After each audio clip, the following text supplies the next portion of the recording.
allegiance to the flag of the United States of America and to the republic for which it stands, one nation, under God, indivisible, with liberty and justice for all.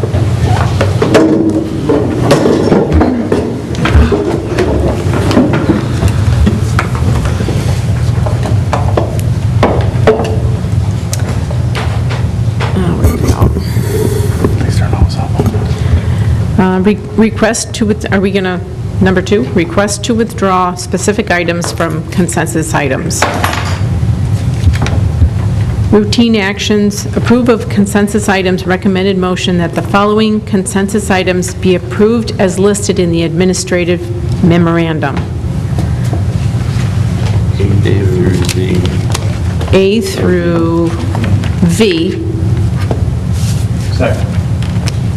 Discussion? All in favor? Aye. Opposed? Abstentions? Motion carried. All right, new business. Well, we got time. Are we- 2 minutes. Are we on routine actions? We got 2 minutes. 2 minutes. Individual's opportunity to talk. Wait 1 second. Before they do that, you need to read the 2 off the member of the addendum. We have routine actions, approval of consensus items, recommended motion, we have 2 appointed substitutes, recommended motion that Lori Mahone, a teacher aide, effective date September 3rd, 2013. There's no certification, and Steve Dillingsworth for science, September 3rd, and his certification is Earth Science. Second. Discussion? All in favor? Aye. Opposed? Abstentions? Motion carries. Now, do you want the new business now? Then we'll do public comment right now. Public comment right now. Oh, okay. So Nolan. Could I ask a question? Phil was rehired? Principal? That is on the addendum. Yep. Oh, No one wants to talk? No more. All right, new business. Sure. Okay. New business, resignations, recommended motion, accept resignation. The recommended motion that is upon the recommendation of the superintendent, the resignation of teacher aide, Amy Flisher Collins, be accepted effective August 14th, 2013. Second. Discussion? All in favor? Aye. Opposed? Abstentions? Motion carries. Now, we have something on here. The second one is accept the resignation. The recommended motion that upon the recommendation of the superintendent, the resignation of the science teacher, Keith Crombie, be accepted effective August 31st, 2013. The Board of Education and Administration wish to thank Mr. Crombie for his 10 years of service to Eden Central School District. Second. Discussion? I'd like to explain. Keith Crombie has accepted an assistant principalship at Frontier Middle School effective September 1, and so we're carrying him to August 31, and he'd like to thank the Board of Education, the teachers, the community, and the parents for all the wonderful things that they've done for him as an educator. But I'd also like to state for Keith Crombie that he was one of the instrumental teachers in 2 pieces the Raiders have, as you see the acronym, respect, tolerance, appreciation, and also for Raiders Respond, and so we certainly will miss him. All right. All in favor? Aye. Opposed? Abstentions? Motion carries. Then we have an appointment, recommended motion, approve recall of science teacher, the recommendation motion that upon the recommendation of the superintendent, Philip Archibald, who is on the preferred eligibility list, is being returned to a 1.0 FTE position in the science tenure area effective September 1st, 2013. Salary is based upon the ETA contract, Master's Step 1. Step 8. Step 8, I'm sorry. Second. Discussion?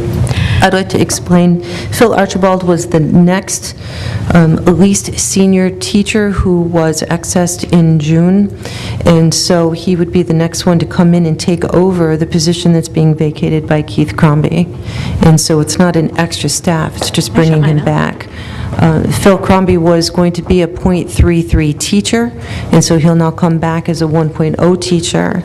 And previous on the addendum was a substitute for Stephen Dillsworth, who will come in temporarily to cover that .33 until we can do interviews for an earth science, actually it would be for astronomy and for a pre-bio teacher. Does it help? Okay. So how long will that take to do until that point 3? The .33, well, our best hope is that once everybody's back in line and our posting goes out for 10 days, is that we'll have people here from the science department can all get together and hire a .33. The difficulty in hiring a .33 right now in August is that even if you were able to find someone willing to take it, the chance of them leaving you at the last minute to go to a full-time position is more frustrating than just knowing that you're going to start with somebody for the kids on the first day of school. And this person is a certified earth science teacher, so it's a good place to be at the beginning of the school year. I do have a question, too. When Philip Archibald was accessed, when was his end? Was it July 1st or June when he was ended? They always access at the end of the school year, Okay. so it would have been June 30th. All right, all in favor? Aye. Opposed? Abstentions? Motion carries.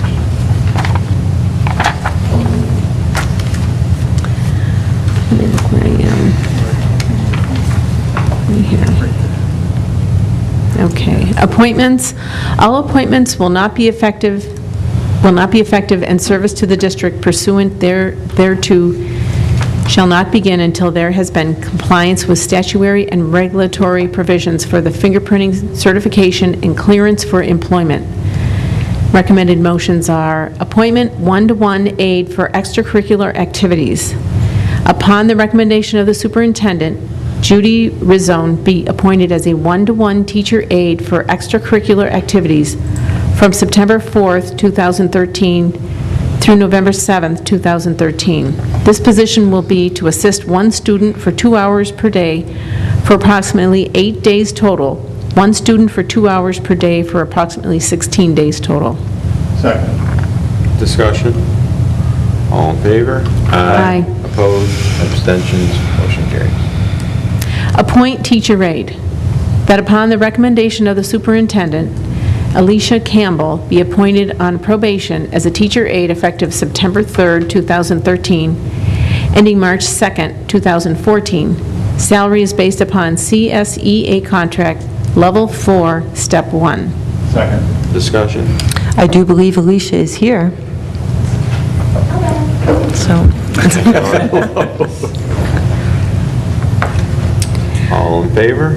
Aye. welcome, Alicia. That's welcome. Abstentions? Motion carries. Appoint retroactive literacy teacher. Upon the recommendation of the superintendent, Nicole Lauer, who is certified in elementary education, PK, K, 1 to 6, and literacy B to 6, and 5 to 12, be retroactively appointed as a probationary literacy teacher effective September 1st.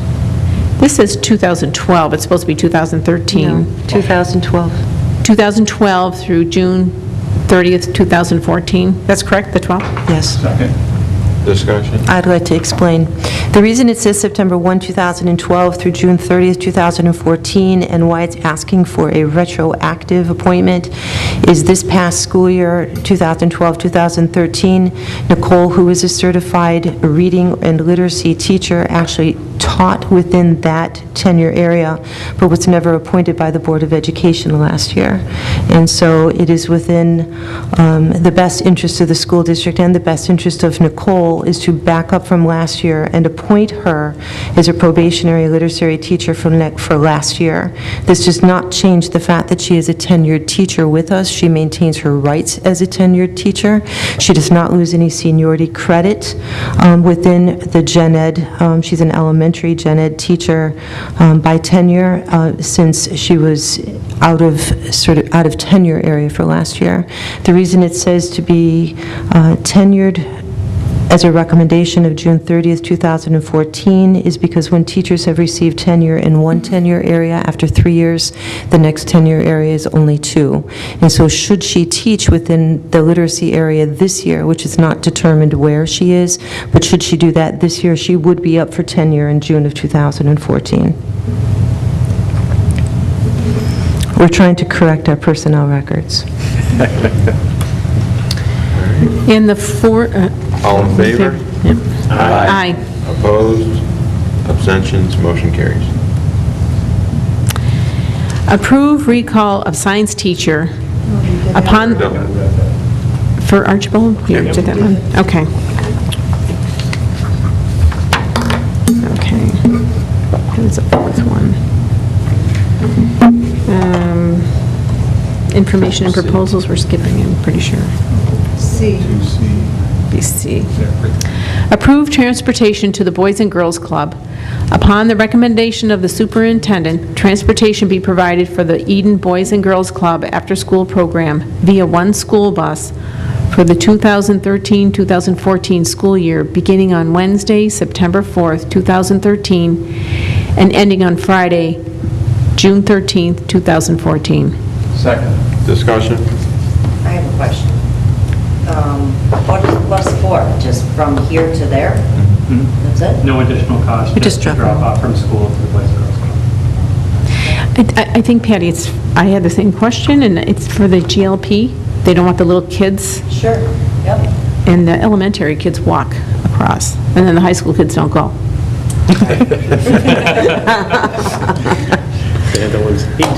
All right, all in favor? Aye. Opposed? Abstentions? Motion carries. Approve MOA for driver education, that upon the recommendation of the superintendent, the memorandum of agreement for provisions of driver education and related services between the district and Ronald Allman be approved as presented.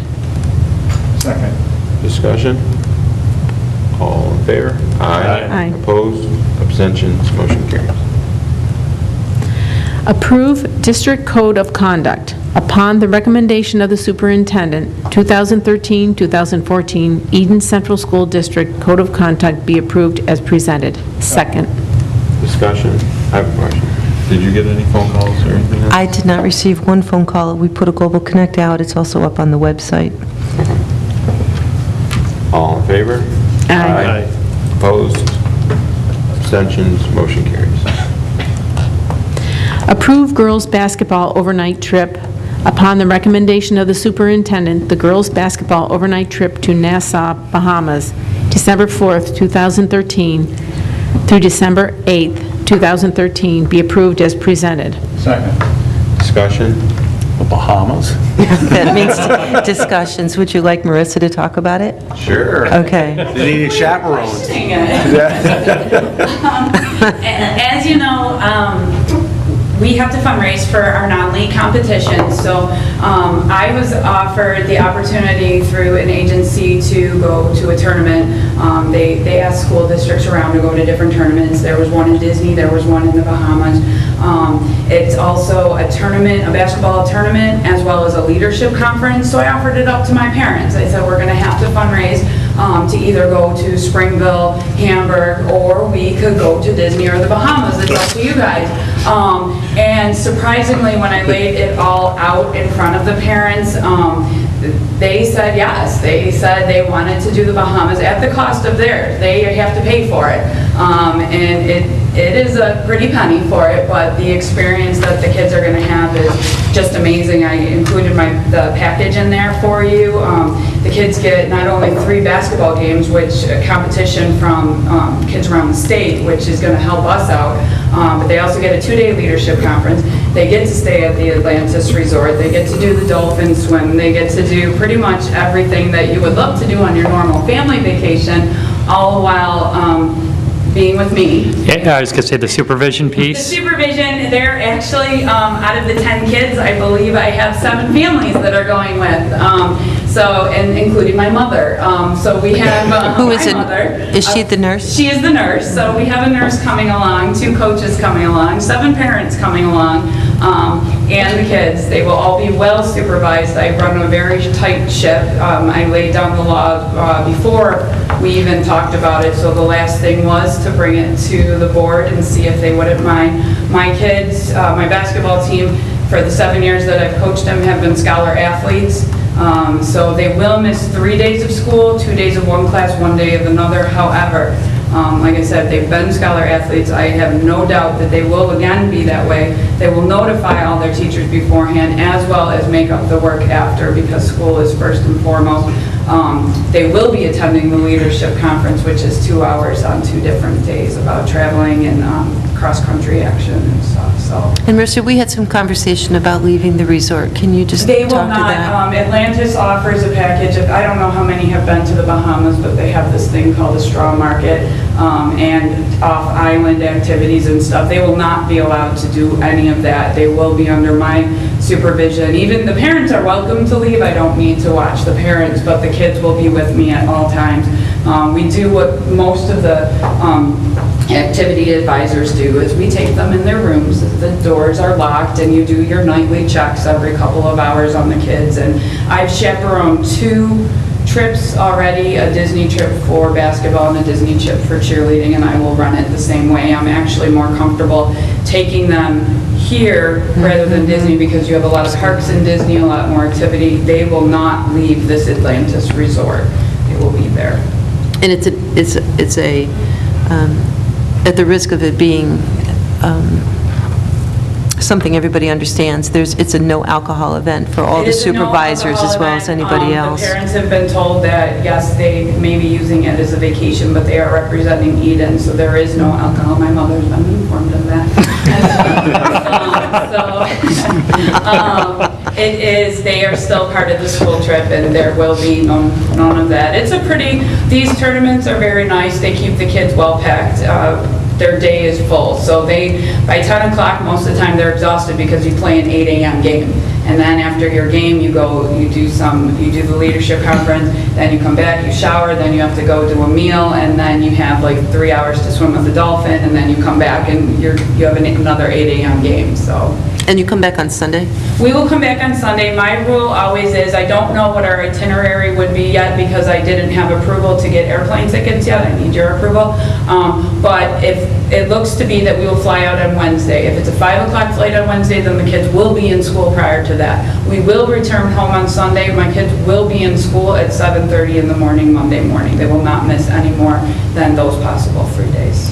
I think that we should hear about the event when you come back. And I would love to, because I can tell you, and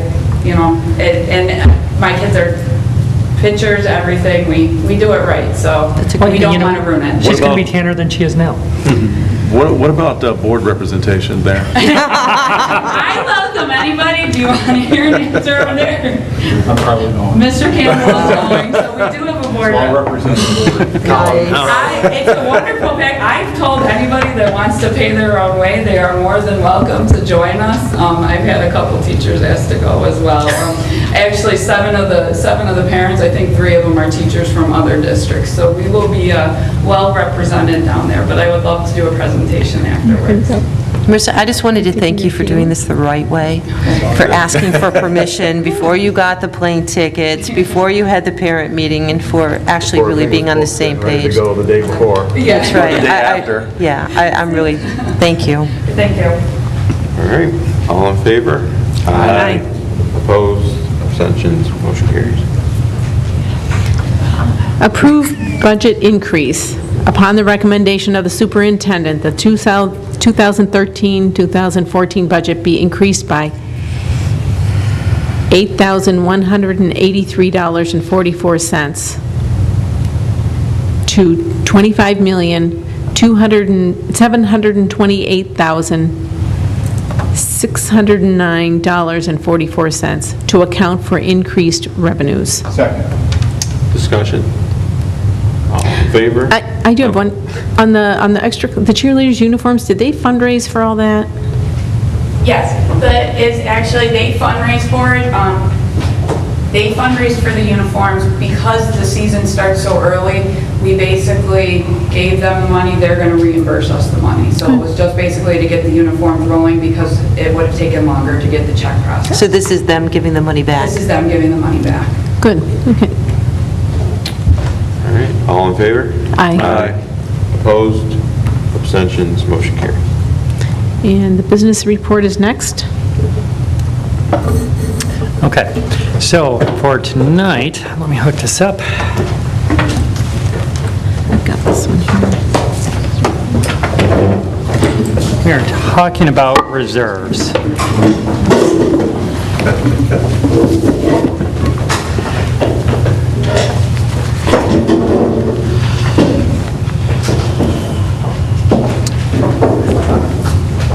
Okay, so what we're looking at is when we look at our balance at the end of this past fiscal year. So it's unaudited at this point. Our audit will be taking place later on this month. So looking at those balances and then the accompanying reserves that we will be talking about tonight. So looking at this, if we look at a pie, and again, sorry for using that reference of pie to make someone hungry, who will remain nameless. Looking at that, here is actually what we have in reserves right now. In reserves are basically a fancy way of saying a savings account for different purposes. And that's really what a reserve actually is. So if for a rainy day, for a very specific purpose, you have set aside money to pay for your bills if something were to happen in those areas. And we have been using those reserves and they are designed for a specific purpose. So if we start right at the beginning, reserve for tax certiorari, that's where you see at the very top is just a dollar sign with nothing. We have nothing right now in our reserve for tax certiorari. And you just keep going clockwise. So repair reserve, we have 192,000. Reserve for prepaid expenditures, which is this one, and the encumbrances are more accounting in nature, just for timing of when things are paid, 134 and 166. Unemployment insurance reserve, we have 836,000 in there. Capital reserve, which was established in 2007, of 402,000. Employee benefits accrued liability, and I'll talk about each of these reserves and what they mean in a little bit. Employee benefits accrued liability, 445. Retirement contributions, this is the employee retirement system, not the teacher retirement system. We have 2.48 in that reserve, and unassigned, we have 2.12 million. And what we're going to be talking about tonight is that unassigned portion, that 2.12 million. And looking at this 2.12 million, here's the breakout. So the state says we are able to have 4% unassigned fund balance. If we're looking at a 4% unassigned, that would put us at $1,028,000, what you see actually in blue. We're at $2,120,000. So the excess of that is $1,092, what you see in the red right there. And what we're going to be talking about in the red is what we're looking at is to be putting into the reserves or those savings accounts. Okay? So looking at the unassigned fund balance in excess of 4%, again, it's $1,092,000. There are a couple things that this board can actually do every year with unassigned fund balance over 4%. You can actually, A, put it into reserves, or B, put it back directly into the tax levy, reduce the tax levy and give it back to the taxpayers. That second option, B, reducing the tax levy, I would say this. Our budget right now is $25.7 million. If you reduce the tax levy, you reduce that budget. So that means that's the lower starting point for next year. So let's say if you reduce the tax levy by $1,092,000, your starting point next year is $24,600,000. And with the tax cap of 2%, that means you can only go 2% over what that new tax levy is of 24.6. Won't even get you back to where you are this year. And most auditors and As you'll hear me talk about this presentation, I've already vetted this and run this by our auditors for the reserves. They've said that is not a good fiscal position for any district to put themselves in. So I would not recommend the tax levy option. The pie that I showed you before, this is just another way of showing it. Everyone likes to see it in different ways. Reserve for tax certiorari at 0, going all the way up. I'll talk about each reserve, as I said, what they mean in a minute. Right here. Retirement contribution reserve. This is the employee retirement system. All of our employees are either certified or non-certified staff. So all of our teachers are in the TRS system, and basically our administrators are all in the TRS system as well. The state has not set up any mechanism to set aside funds for the TRS system. So when we get that bill, we have to pay it. There's no savings account we can set aside for that right now. They're looking at that because they realize it puts districts in a bad spot not to have any savings built up for that, because you're talking that's a very large bill every year, about $1 million bill. For the employee retirement system, that is our custodial, our maintenance, all of our clerical staff, that the state has said, we understand and have already set up a reserve that you can have a savings account for that to pay a portion of your bills if you need to. So for instance, this year, Thank you. bless you, this year alone, our bill for the employee retirement system, which is coming due in December, is $640,000 this year alone. So right now we have about 2.4 million in there. That will be up less than 4 years if we don't actually keep maintaining that. And given the fact that the state keeps reducing state aid and we don't know where that's going, we want to make sure that we are very careful with our reserves and make sure they're funded. But that's basically what the retirement contribution is. The board does need to adopt putting those funds in there.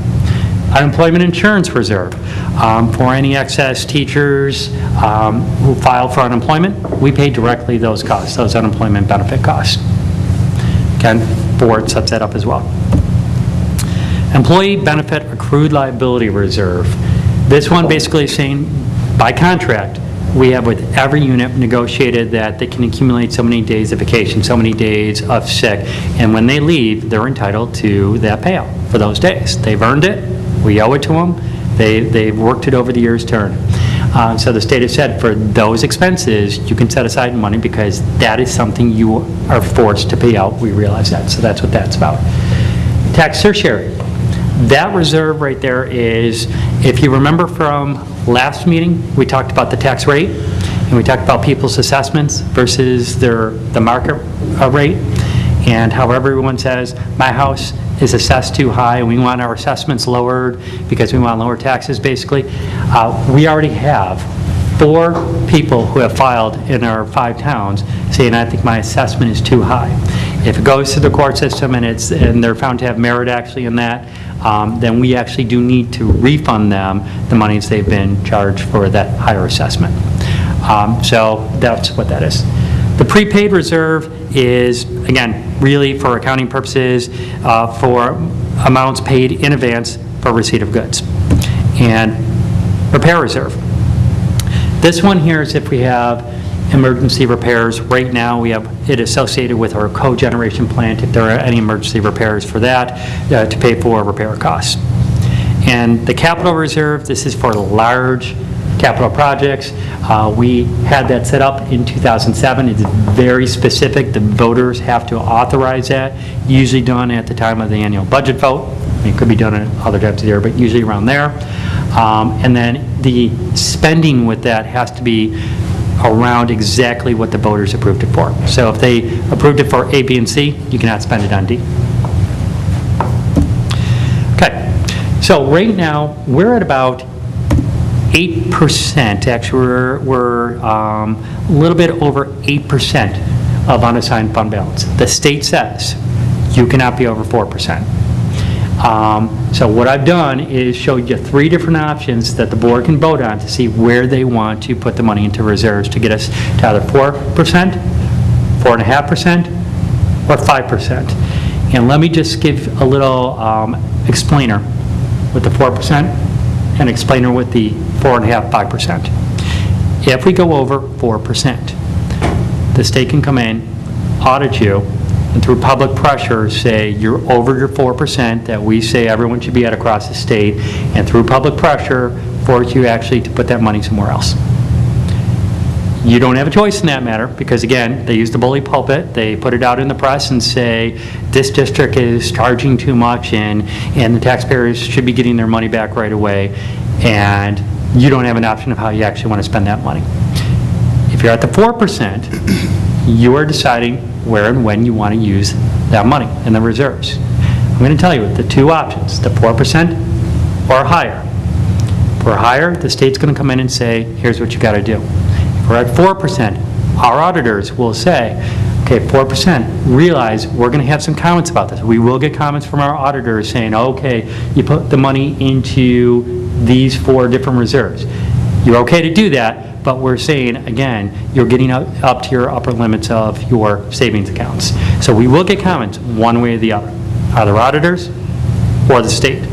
In my opinion, you would much prefer to have our comments from our auditors than the state. The state will demand immediate action. Our auditors are saying, while it's okay, we're doing what we're doing, here is their recommendation. And for these options, specifically for the 4%, I ran this past our internal auditors, and I said, here's where we're at, here's where we're proposing to go, and does this pass all your smell tests, and does this all make sense to you? Our internal auditor said, I would guarantee you, we would write up a comment on it, but these reserves are exactly where they should be, and we're putting the money exactly where we should be putting them. So I will tell you that right up front. So I expect you're going to see that in the audit.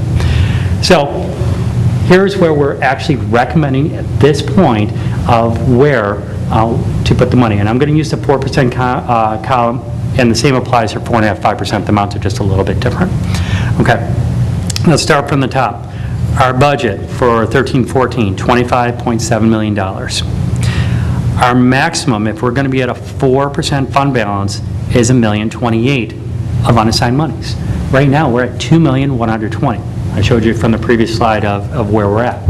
That means we're oversubscribed in our unassigned fund balance by $1,092,000. So that $1,092,000, what we're recommending is putting $494,000 into EBLR. I'll talk a little more about each one of these. $132,000 in unemployment reserve, $15,000 in the tax tertiary reserve, and $449,000 in the ERS reserve. Let's take those one at a time. The EBLR, again, by contract, we are required to pay out to our employees when they leave for their vacation, their sick time, according to their contract. This is very formulaic in the maximum amount that we're able to set aside. This brings us almost up to that maximum amount that we can actually be at. So if employees were to leave, we can take the money out of here rather than the general fund to pay as they leave. Unemployment, the $132,000. Again, with those excess teachers filing claims this year, we will have claims this year that we will have to pay directly to the Labor Department for this. That covers that. So that should be pretty close to zeroed out by the end of the year. Tax tertiary, again, for people who are fighting their assessments. We have 4 people currently sitting on my desk. We could have more. Don't know how many more there are actually going to be. In years past, we've been up to about $20,000 just as a reference point. We have nothing right now, so if we need to pay, we don't have one. ERS, the retirement system, good rule of thumb, you want to have about a 5-year savings plan for when those bills come due. Even with excess employees and fewer employees, the retirement system averages out what your bill should be. Our bill this year, doesn't matter if we have less employees, is still $640,000. Our bill next year is estimated to be about $650,000. And then it should go down after that. So for 5 years, it's going to be over $3 million. Right now, we're at about $2.4 million. We don't have enough savings to cover that. So that would be the recommendation. That doesn't bring us up to the top of our limit on that. That would account for the $1,092,000.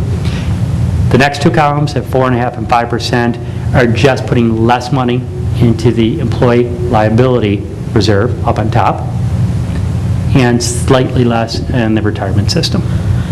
So those are your 3 options. Now what I've done, I've given you all that on one page. What I want to show you is each individually, 4%. So you can see, and I wish I had my clicker here, and I'm sorry I don't. Unemployment insurance reserve, we're at $836,000 right now. never going to reach that, sorry. Could blame my parents for that.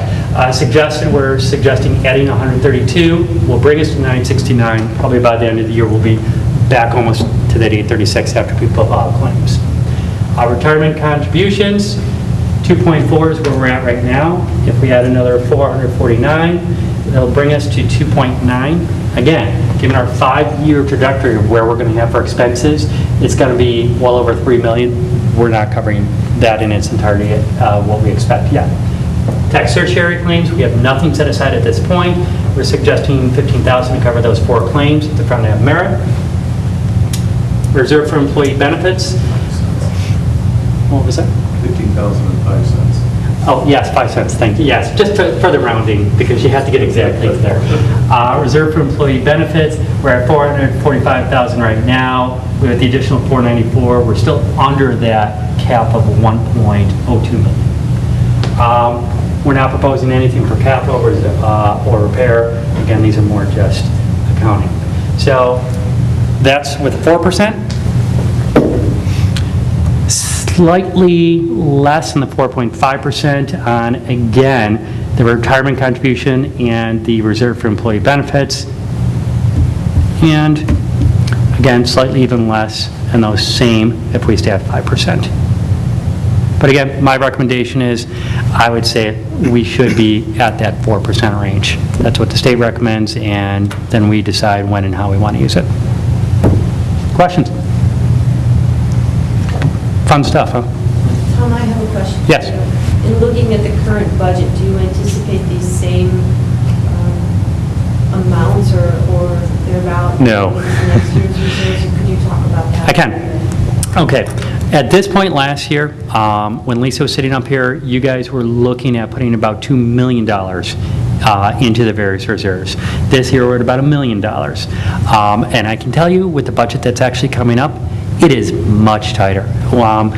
With me being up here next year, we may have some money for reserves. It is going to be nowhere even close to where we're at right now. We did have some unrealized revenues this year that we did not expect.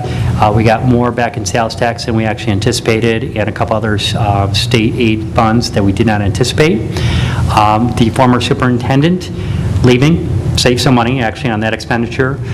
The former me, when she left, there were additional monies there as well, and there were less sub-costs, and a couple other lines were a little less than anticipated. Given the budget process this year, it was a much tighter budget process. And I think I've said to some board members individually on conversations, every business person has a few areas that if you're in an emergency situation, you can normally tap into. One of those areas traditionally for business people has been health benefits. With this budget cycle this year, any excess that we had in health benefits is gone. I mean, so we have nothing left there right now. So any savings that we had in the general fund is virtually nil. If we have a couple extra special ed students join us this year that we didn't plan on, we could be in a tough spot.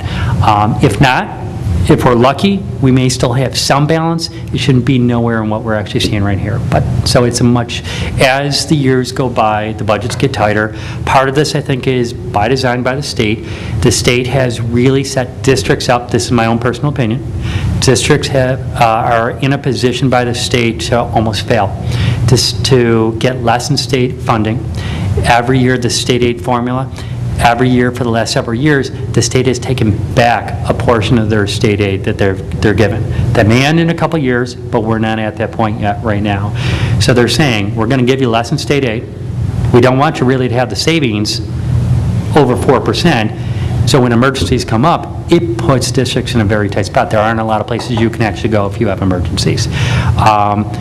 We are, I guess I would say, in the fortunate spot of still having some emergency reserves if something were to happen.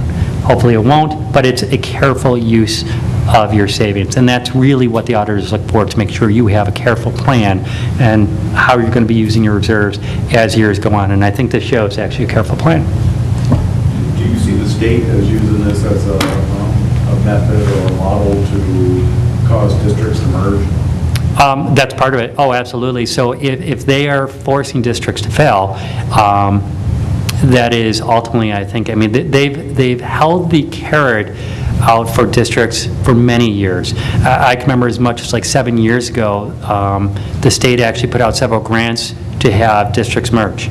Most districts did not take part in that for many reasons. You know, separate territories, they didn't think they were going to realize the savings the state had envisioned them saving. There were many reasons why districts did not do that. So since the state did not get many takers on that, there are some districts that did, but not a lot.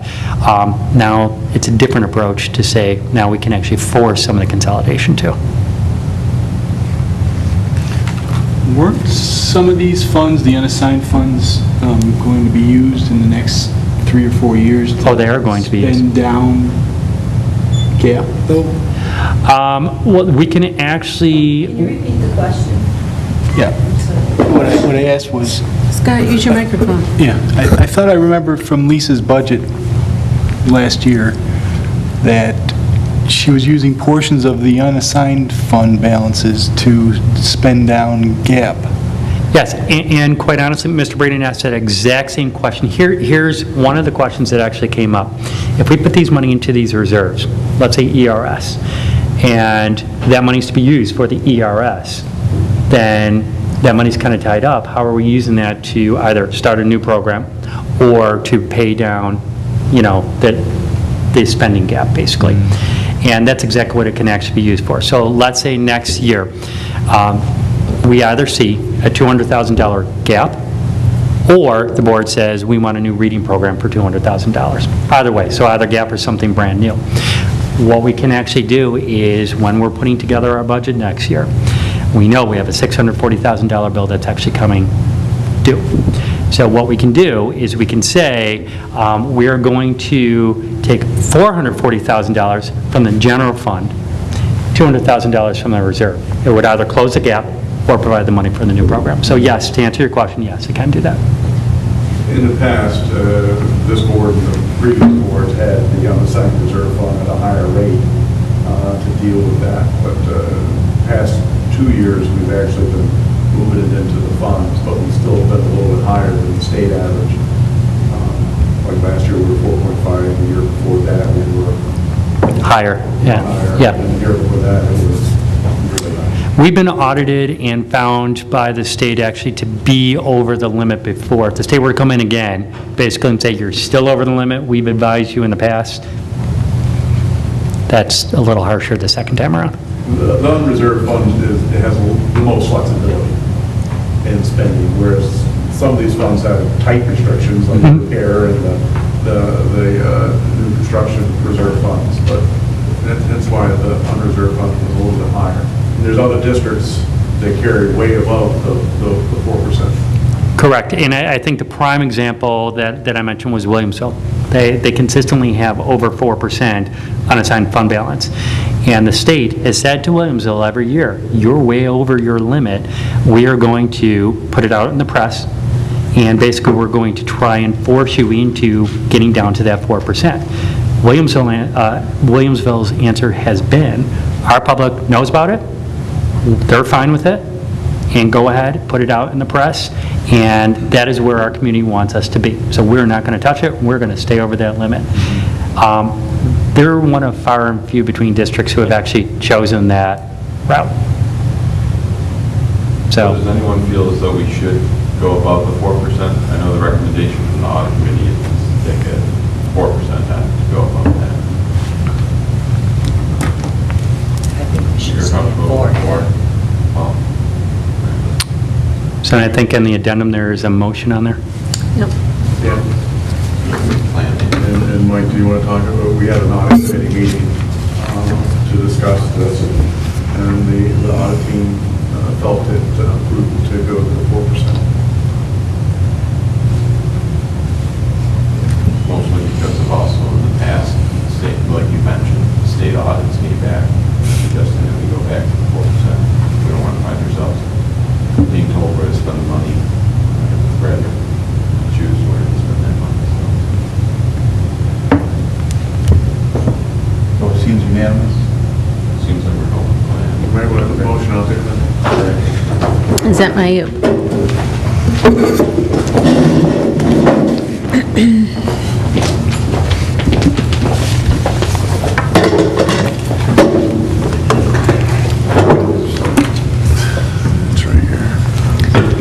Approve resolution transferring funds from unassigned fund balance into reserves. Upon the recommendation of the superintendent, the Board of Education authorizes a transfer of the 2012-2013 unassigned fund balance into the following reserves using option A. Second. Discussion. All in favor? Aye. Opposed? Abstentions? Motion carries. Anything else? Okay, we have the superintendent's report. Oh, Thank you, Lucinda. Yes, Tom? Nice job, Tom, thank you. On the superintendent's report, obviously, we're going to start school in a couple of weeks. Even one of our board members who's a teacher is ready to roll, right? I have been in each of the buildings, and we are scrambling. What you're going to find this summer and next summer is our summers are shorter. We're ending in the end of June with our school year and beginning very early in September. Next year, it's even shorter than this year, and even that 1 week or a week and a half makes all the difference when you're looking at lockers and floors and desks. We've also had many changes in where staff is this year, so our cleaning and our building and grounds crew are tired physically from moving things from one building and one room to another. One example, obviously, is Mark Graff moving to the elementary school. Rich Schaefer actually owned his own desk, and so he took it with him when he retired. And Mark Graff liked his desk up here, and it went to the elementary school. So we've been very physically busy this summer in terms of the movement. There is a Global Connect that is going out tomorrow to all of the staff for Eden Schools, letting them know all the detailed information about opening school. So it's all of the letters that we have to the staff. It's one way that our district formally welcomes them, but it's also a way that we save time and we save resources by not putting them out in a postal hard copy mailing. You also, in your emails, have those same letters that are sent from the building principals and also from me, and on our website is the newsletter that's going out to the entire community for this year too. So I'd encourage you to take a look at all of that. We also, you as a Board of Education have an invitation right now from the PTA. Tiffany Quaz is our PTA president, and also from the ETA, because those two groups are spearheading a welcome back Raiders reception, and what they have actually invited the Board of Ed, the administrators, the ETA, and the CSEA groups is to join in all hosting this reception prior to the September 8th Board of Education meeting at 5:30 for refreshments and 6 o'clock for a speaker, which is a mystery speaker for me right now. The theme of this Raiders reception for welcoming back, and I think it's interesting that it all starts with the letter E, is embracing, educating, and empowering as a community, which is a really, really nice way of saying all of us together are here for the same reason. And so PTA and ETA right now are welcoming you as a Board of Education, CSEA, and the supervisory administrative staffs to all join in and help to host this Raiders reception on the 18th. On the 18th? On the 18th of September, right prior to the Board of Education meeting. Board report. The only thing I Wait, have... one more.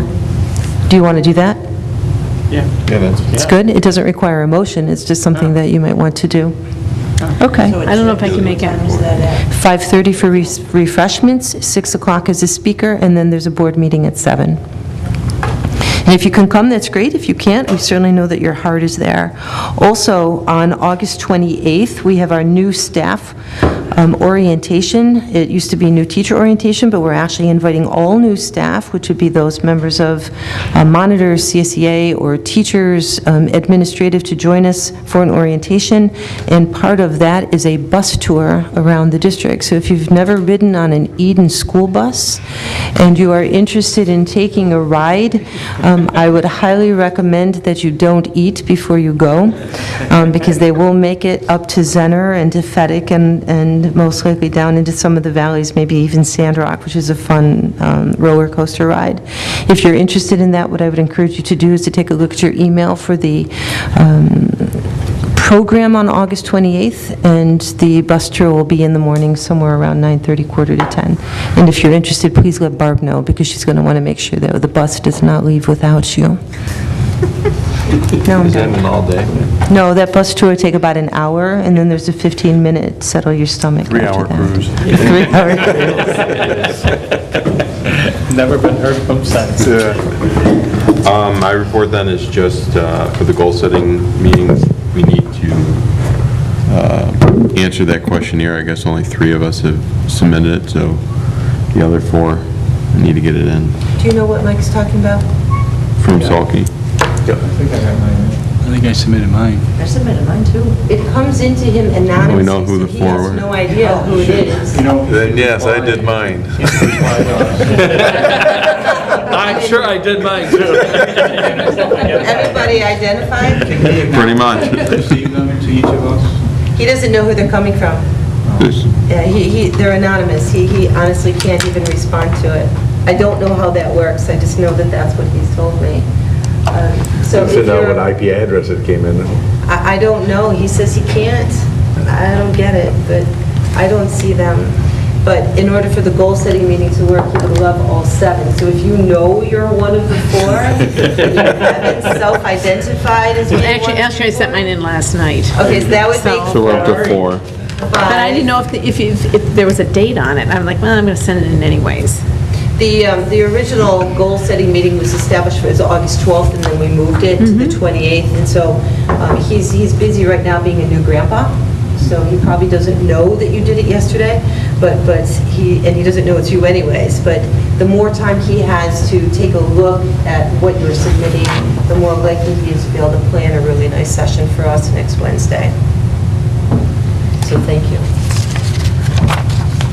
And where is that meeting? Is it, where are we This holding is the it? bus ride, Right now in right? my office, so it's a good question. You can see that. The 28th. It's the same day as the bus ride. 28th is the same day as the bus ride. Yes, it Yeah. is. But that's only, the bus ride's at 9:30. In the morning. Yeah, it's in the Right. morning. Oh, They give 9:30. you lots of time. Are they going to go through all the buildings and stuff too in that tour? Because I still haven't even done the No. tour. Is that a Wednesday? No, I hope not. What I would like to propose to the Board of Education, which is what I'm actually used to, is prior to some of the board meetings this year, is having the building principals take you on a tour of the buildings for an hour or so, show you the highlights of each of the buildings. I know some of you haven't had an opportunity to do that. You are always welcome as a board member during the day to go into any building that you choose to, take a look at the classrooms, the kids learning. What I do ask, if it's during the day, is that you just let the building principal know you're there, so when the fire alarm goes off and you're going in the wrong direction, they know that you're there. Even when I go into the buildings, I just identify that I'm in the buildings. But we will do a building tour of each of them, and it's possible that Rich Schaefer will even come back, or he will train Mark Graff to give us a tour of the basement of the elementary school, which is really very quite cool. historic. It's It's not a big deal. It's a huge, I thought it was I a thought it huge was deal. more than The old coal chutes are down there. I thought it was pretty Rich cool. gives a good presentation. Yeah. We just had the janitor. Oh, so we should definitely try to get Rich back then, or have him train Mark.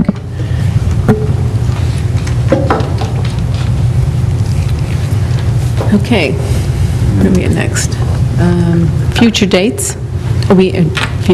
Board of Education Goal Setting Retreat, Wednesday, August 28th, 6 p.m. to 9 p.m., Superintendent's Office, closed session. And B, regular Board of Education meeting, Wednesday, September 18th, 7 p.m., junior, senior high school cafeteria. All right, and I motion that we enter executive session to discuss litigation strategy for 2 possible cases against the school district. Second. All in favor? Aye. Opposed? Abstentions? Motion carries.